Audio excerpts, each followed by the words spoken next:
Just because you didn't get to be a diamond player doesn't mean... I am a flarking diamond player.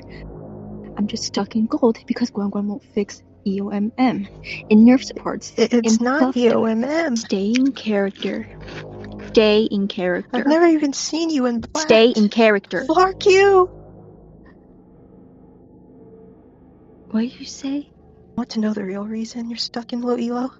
It isn't Guangguang, or the fact that you're solo queue, or for Flark's sakes, EOMM. You just never take accountability for things. Nothing's ever your fault, is it? You're running while the whole team sees you?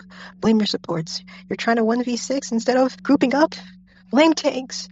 You lose a 1v1 to Poke, Dive is dead and unplayable. Go 6-7 KDA, blame your controller. You are your Flarking controller, dip shrimp. So I'm right where I'm supposed to be? Correct!